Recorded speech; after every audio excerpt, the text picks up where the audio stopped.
सेवा ही मेरी पहचान, शंकर सोनेजा। सेवा ही जिनकी पहचान, वो हैं शंकर सोनेजा।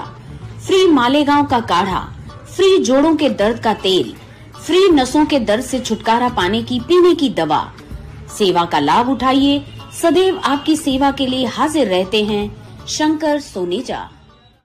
मां पंहिंजे बेबीअ जो प्रोफाइल हिते मां पेश कयो ऐं तमामु माना उन्हनि सिलेक्ट जेकी जीअं मुंहिंजी पसंदि हुई, जेको बि गन खपंदो हुओ मूंखे मिलियो।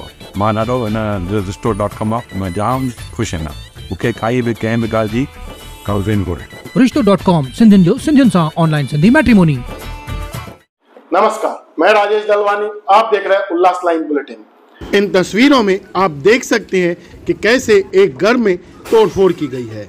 दरअसल उल्लासनगर के पास मारल गांव में पुराने झगड़े के चलते एक घर पर हमला कर तोड़फोड़ करने की यह घटना सामने आई है, जहां घटना के बाद हमलावर फरार हो गए। मारल गांव में विक्की अहरे और उसकी पत्नी वंदना अहरे रहते हैं। कुछ दिन पहले विक्की का उसी परिसर में रहने वाले कुछ युवकों के साथ किसी मामूली बात को लेकर झगड़ा हुआ था और इसी बात से नाराज 3 से 4 युवकों ने रात के समय विक्की अहरे के घर में घुसकर पत्थरों से हमला किया और घर के सामानों की भी तोड़फोड़ की गई। वहीं घर में कोई भी नहीं था, जिसके चलते कोई जख्मी नहीं हुआ है, पर इसी परिसर में एक भाड़ोतरी के साथ मारपीट की गई है। अब इस मामले को लेकर टीटवाला पुलिस तोड़फोड़ करने वाले युवकों पर कार्रवाई करे, ऐसी मांग वंदना अहरे ने की है।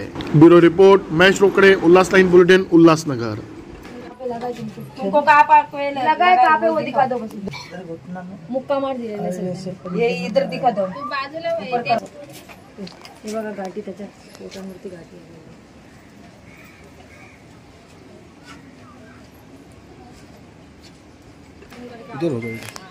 सत्य कुमारी। क्या आपके पापा के साथ में क्या हुआ? मेरे पापा गए काम पे और बाइक लेके आया, बोला कि चलो काम पे जाना है ना, बोला हाँ जाना है, तो बोला चलो मेरे पास काम है, ऐसे करके लेके गया। फिर वहाँ पे बोला कि कपड़ा नहीं चेंज करोगे, कपड़ा चेंज किया और फिर मारने लगा। मारने के बाद जब हो गया, वो लोग मास्क लगाया था चेहरे पे और पूरा मारने लगा। मारने के बाद जब बोला कि फिर पत्थर उठा, पत्थर जब उठाने गया फिर से धक्का दे दिया, बिल्डिंग से ही धक्का दे दिया और वो लोग भग गए। कौन कौन मारपीट किसने की? 4 लोग थे। किसने मारा? मेरे पापा सरिया से मारा, मुक्का से, गुस्सा से मारा, अंदरिया मारा। नाम क्या है वो लोग का? वो लोग का नाम नहीं जानते हैं, नाम नहीं मालूम, लेकिन 4 लोग। माँ कैसे लेके गया? आदि नाम है, आदि और कृष्णा था, लेके गया था, वो लोग मारा।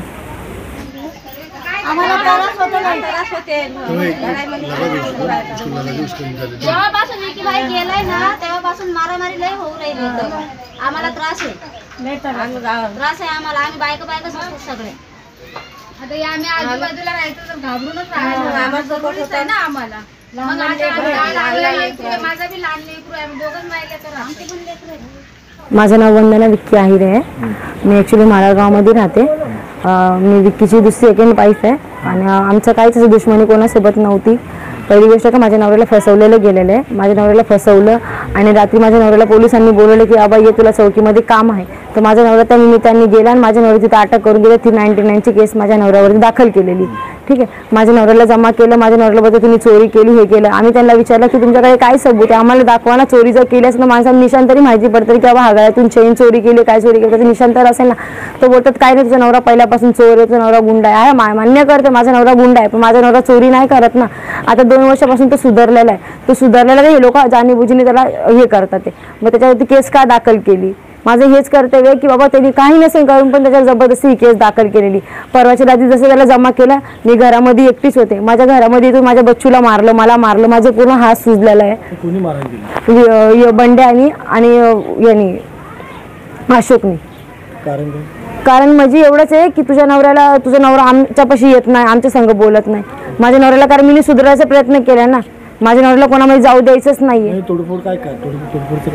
तोडफोड फक्त एवढंच आहे की त्याला राग आलेला आहे की माझ्या नवऱ्याने त्याला पहिलं मारलं होतं, त्यांनी माझा मोबाईल चोरी केला होता पहिले 1 वर्ष पहिले, तर मी प्रेग्नेंट होते। माझ्या नवऱ्याने त्याला मारलं, त्यांनी तो राग आता काढलेला आहे आणि माझ्या बच्चूच्या डोक्यात बांबू मारायला असेल, अक्षरशः माझ्या बच्चूची नस दबलेली। माझा बच्चू रात्रीपासून दूध न पीत फक्त वॉमिटिंग करतोय। मी काल 2 दिवसापासून चौकीमध्ये फिरते, पण माझी ठाकूर साहेब काय माझी केस घेत नाहीये। मला फक्त आज उद्या करतात. ते रात्री पण मी 12 वाजता केस नोंद करायला गेले तर माझ्या समोर दाखवत मला माहिती पडलं की माझं घर फुटतंय. त्यांच्यासमोर मी स्पीकरवर फोन करून बात करते तर तरी ते लोक एक्सेप्ट करत नव्हते की बाबा हा मी काय माझ्या ध्यानच देत नव्हते की मी काय करू का नाही करू म्हणून. मग मी 112 नंबरला कॉल केला तेव्हा 112 नंबरवाले ॲम्ब्युलन्सवाले इथं आले. तेव्हा त्यांनी बघितलं माझं घर फुटलेलं होतं. तेव्हा त्यांनी कारवाई केली. आणि जेव्हा मी आज पण चौकीमध्ये गेले तर आज पण त्यांनी मला उलटं सुलटं बोलून माझी केस घेतली नाही. मी माझ्या नवऱ्याला सांगायला गेले तर तिथून पण मला हाकललं त्यांनी. तर माझ्या मागं कोणीच नाही. माझा बच्चूले लहान आहे. काय तोडफोड काय झाली? माझं पूर्ण घर, फ्रीज, कपाट, माझ्या मुलाची नवीनच चैन आहे. अजून मी मुलाला घातली सुद्धा नाही. माझ्या कानातले इयरिंग्स आहे आणि माझ्या नवऱ्याची अंगुठी. हा तुमची मागणी काय आहे? मागणी माझी याची मला न्याय भेटला पाहिजे बस. कारण माझा मुलगा सिरियस आहे आता सध्याला. जवळ तर माझा नवरा बाहेर सुटणार नाही तोवर तर मी माझ्या पोराला दवाखान्यात नाही दाखवलं नाही करणार.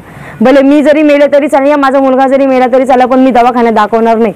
उल्लास लाइन बुलेटिन को सब्सक्राइब करें, बेल आइकॉन दबाएं और देखिए उल्लास लाइन बुलेटिन की न्यूज़ सबसे पहले आपके मोबाइल पर।